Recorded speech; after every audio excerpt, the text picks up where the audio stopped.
وضو کرنے کا طریقہ۔ کتاب الطہارت۔ حضرت ابو حضرت ابو مالک اشعری رضی اللہ تعالیٰ عنہ نے کہا کہ رسول پاک صلی اللہ علیہ وسلم نے فرمایا کہ پاکیزگی نصف ایمان ہے۔ حضرت عثمان رضی اللہ تعالیٰ نے کہا کہ سرکار اقدس صلی اللہ علیہ وسلم نے فرمایا کہ جو شخص وضو کرے اور اچھا وضو کرے تو اس کے گناہ اس کے جسم سے نکل جاتے ہیں، یہاں تک کہ اس کے ناخنوں کے نیچے سے بھی نکل جاتے ہیں۔ حضرت سعید بن زید رضی اللہ تعالیٰ نے کہا کہ رسول پاک صلی اللہ علیہ وسلم نے فرمایا کہ جس نے وضو کے شروع میں بسم اللہ نہ پڑھی اس کا وضو کامل نہیں۔ حضرت ابو ہریرہ رضی اللہ تعالیٰ نے کہا کہ حضور پاک صلی اللہ علیہ وسلم نے فرمایا کہ جب کپڑا پہنو یا وضو کرو تو اپنے دائیں ہاتھ سے شروع کرو۔ حضرت عثمان رضی اللہ تعالیٰ نے فرمایا کہ رسول کریم صلی اللہ علیہ وسلم نے 3 مرتبہ وضو فرمایا اور فرمایا کہ یہ میرے اور مجھ سے جو پہلے انبیاء علیہ السلام ان کا وضو ہے۔ حضرت عائشہ رضی اللہ تعالیٰ نے کہا کہ سرکار اقدس صلی اللہ علیہ وسلم نے فرمایا کہ مسواک منہ کو پاک کرنے والی اور پروردگار کو راضی کرنے والی چیز ہے۔ حضرت ابو ہریرہ رضی اللہ تعالیٰ عنہ نے کہا کہ رسول پاک صلی اللہ علیہ وسلم نے فرمایا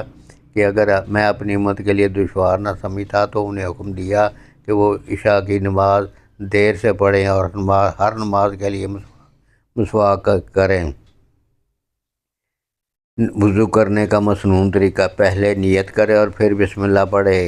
اس کے بعد کم سے کم 3 مرتبہ اوپر نیچے دانتوں کی چوڑائی میں مسواک کرے، نہ کہ لمبائی میں، اور اس طرح کہ پہلے دائیں جانب کے اوپر کے دانت مانجھے، پھر بائیں جانب کے اوپر کے دانت، پھر دائیں جانب کے نیچے کے دانت، پھر بائیں جانب کے نیچے کے دانت۔ اس کے بعد ہاتھوں پر گٹوں پر سمیت پانی ملے اور انگلیوں سے شروع کر کے گٹے تک 3 بار پانی بہائے، پھر لوٹے کو دائیں ہاتھ میں لے کر بائیں ہاتھ پر 3 بار اس طرح پانی گرائے، اور اس کا خیال رہے کہ انگلیوں کی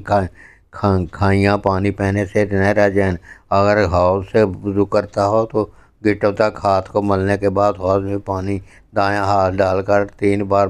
ہلائے اور پھر بائیں ہاتھ ڈال کر ہلائے اور پھر 3 بار کلی۔ اس طرح کرے کہ منہ کی تمام جڑوں اور دانتوں کی سب کھڑکیوں پہ پانی پہنچ جائے۔ اگر روزہ دار نہ ہو تو ہر کلی گرگرا کے ساتھ کرے، پھر بائیں ہاتھ کی چنگلیاں ناک میں ڈال کر اسے صاف کرے اور سانس کی مدد سے 2-3 بار دائیں ہاتھ سے تمام بانسوں تک پانی پہنچائے، پھر اچھی طرح پانی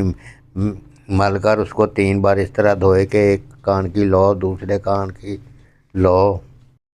پیشانی کے اوپر کچھ سر کے حصے سے لے کر تھوڑی تک کے نیچے تک ہر حصے پر پانی بہائے،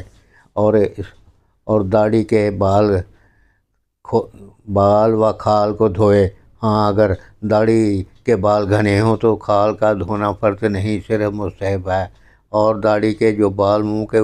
دائرے سے نیچے ہیں ان کو بھی دھوئے اور داڑھی کا خلال کرے۔ اس طرح کی انگلیوں کو گردن کی طرف سے داخل کرے اور سامنے نکالے، پھر دونوں ہاتھوں پر کان پٹیوں سمیت پانی کو اس طرح گرا کر اپنے داہنے ہاتھ، پھر بائیں ہاتھ اور پھر بائیں ہاتھ، پھر سارے ناخن سے شروع کر کے کان پٹیوں کے اوپر تک بال اور ہر حصہ کھال پر 3 بار پانی بہائے، پھر سر کا مسح کرے۔ اس طرح کرے کہ دونوں ہاتھوں سے انگوٹھے اور کلمہ کی انگلیاں چھوڑ کر باقی 3 انگلیوں کے سرے ملا کر پیشانی کے باہر اگنے کی جگہ پر رکھے اور اس کے اوپر کے حصے پر گدی تک انگلیوں میں پیٹ سے مسح کرتا ہوا لے جا اور ہتھیلیاں سر سے بڑھا، پھر وہاں سے ہتھیلیوں اور سر کی دونوں کروٹوں کو مسح کرتے ہوئے پیشانی تک واپس لائے۔ بائیں انگلیاں سر کے اگلے حصے پر اور ہتھیلیوں سر کی کروٹوں پر جمائے ہوئے گدی تک کھینچ کر لے جائے، اور اس کے بعد کلمہ کی انگلیوں کے لیے پیٹ سے کان کے اندرونی حصے کا مسح کرے اور انگوٹھوں کے پیٹ سے کان کے باہر کے حصہ پر گردن کا مسح کر، پھر ٹانگوں پر پھر ٹخنوں پر سمیت پانی ڈالے اور پہلے اپنے پائیں پھر دائیں یا پاؤں کے ٹخنوں تک اوپر رکھ، پھر حصہ کھال پر 3 بار پانی انگلیوں میں خلال کرے۔ ہاتھ کی چھنگلیاں سے اس طرح کرے کہ داہنے پاؤں کی چھنگلیاں سے شروع کر کے انگوٹھے پر ختم کرے اور بائیں پاؤں میں انگوٹھوں سے شروع کر کے شنگلیہ پر ختم کرے اور اسے دھوتے وقت درود شریف پڑھتا رہے تو افضل ہے۔ وضو توڑنے والی چیزیں۔ حضرت علی بن طلق رضی اللہ تعالیٰ عنہ نے کہا رسول پاک صلی اللہ علیہ وسلم نے فرمایا کہ جب تم میں سے کسی کی ہوا خارج ہو تو وضو کرے۔ حضرت علی رضی اللہ تعالیٰ نے فرمایا کہ میں نے نبی کریم سے مضی کے متعلق دریافت کیا تو حضور نے فرمایا کہ مضی نکلنے سے وضو واجب ہو جاتا ہے، یعنی وضو ٹوٹ جاتا ہے۔